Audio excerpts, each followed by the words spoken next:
Well, if you thought that SOPA and PIPA were bad, just wait until you hear about cybersecurity legislation working its way through Congress. We reported to you on competing cybersecurity bills within the Senate, but there's a House bill that's already gained over 100 sponsors. That's perhaps the worst of them all. It's called CISPA, or the Cyber Intelligence Sharing and Protect Act, also known as H.R. 3523. And under the veil of doing things for cybersecurity purposes, it would allow companies to collect and monitor private communications and then share them with the government or anybody else. Here's a nightmare scenario that the EFF described.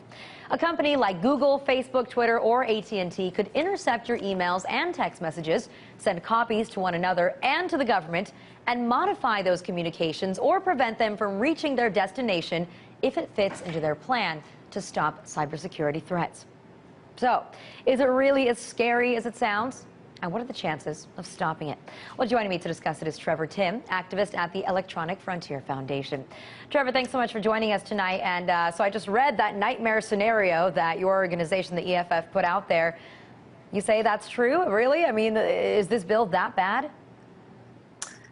Yeah, there are about 6 bills going through Congress right now, and the Rogers bill, which seems to be gaining the most steam, is probably the worst of the worst.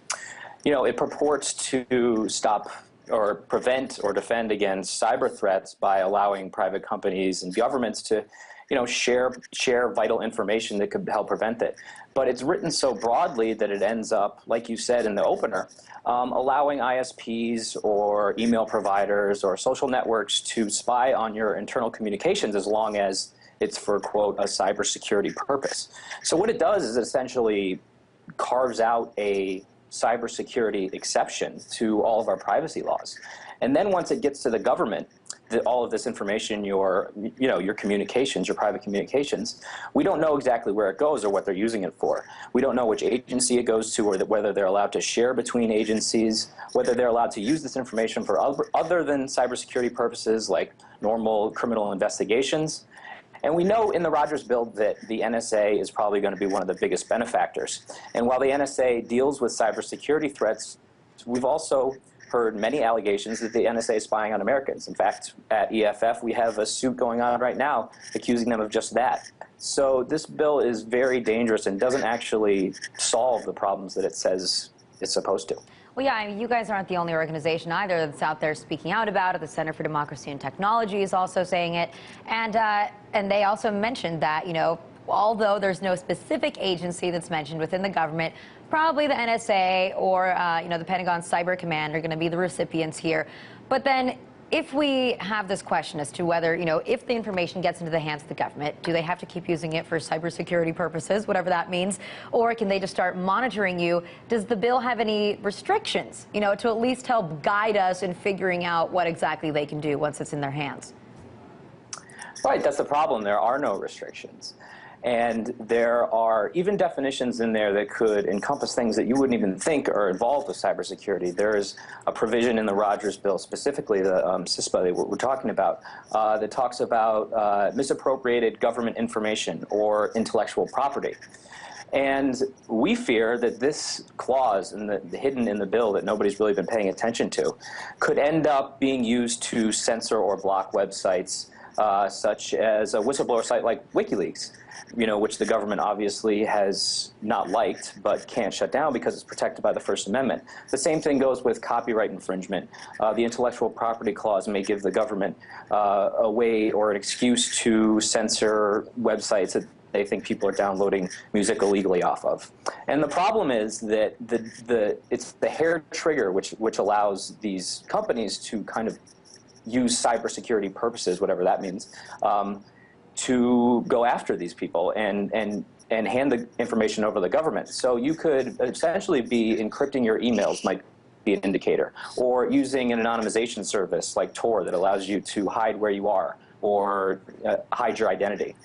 So these are normal privacy tools that people should be able to use to, just keep their information private, but they're ending up as indicators of a cyber threat in this bill. All right, but so see, within this interview already, both you and I have said cybersecurity purposes, whatever that is, and that's part of the problem too, right? Every time that we see, or not every time, but very often when we look at government legislation and there's a definition of something, it ends up being very broad, very vague. Yesterday on the show, we were talking about the NDAA and, what does it mean to be an associated force of Al-Qaeda? And so here we talk about cybersecurity purposes.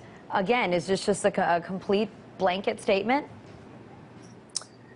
Exactly. A few of these bills in Congress are actually narrower, and while they're not anywhere close to good, they actually do a better job of defining what a cybersecurity purpose is.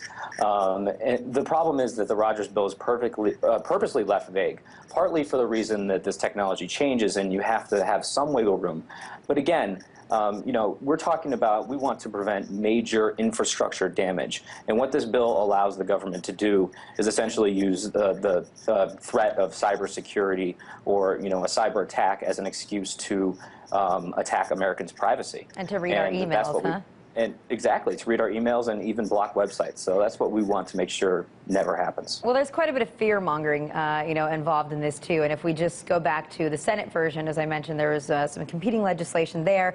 And so, let me just read you something that Senator Jay Rockefeller had said when they were discussing that bill.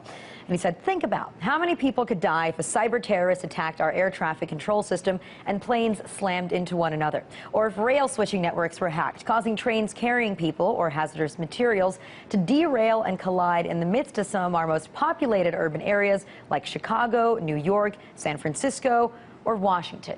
So they make it sound very, very scary. But then if I read, some of the other tech blogs that I've read, like Tech Dirt, says that so far nobody in Congress has actually provided evidence that cybersecurity legislation of this nature really is, is needed. Yeah, they can dream up these nightmare scenarios and try to scare people. But you're right, there's no studies or no empirical evidence that shows that this is a giant danger facing us all. And, and on the other hand, they bring up Anonymous, like Anonymous is some sort of terrorist group, and it's going to take down entire systems, when in fact mostly what they're doing is just DDoS attacks, which don't actually hack into any system at all. And so, again, those are covered under the bill as well. And it could prevent, and it allows these companies to actually block IP addresses before attacks occur. So it could essentially censor people from using the internet that may have no idea that they were either involved in a DDoS attack or that hadn't even committed one. Let me ask you one last thing, too. Sorry, Trevor, because I got to wrap it up. We're running out of time. But unlike CISPA and PIPA, where we saw the major tech firms come out against that legislation, here, Microsoft, Facebook, Tech America, they're on board. How come? Well, with CISPA and PIPA, their livelihood was threatened more directly, I think. They were going to have to censor so much content themselves, and there was going to be so much more legal liability put on them. So this situation is different, where obviously they want to be able to prevent, legitimate cybersecurity attacks, and they don't want to, stop the government from doing that. But what they end up doing is supporting bills that are way too broad and that could end up really hurting their users. And unfortunately, it hasn't been getting a lot of coverage, so not a lot of people know. Yeah, well, it's definitely time to start talking about CISPA, considering that it already has 100 supporters in the House. And I guess I shouldn't be all that shocked that some legislation that really, threatens our privacy, Facebook might be behind. But Trevor, thanks so much for joining us tonight. Thanks a lot.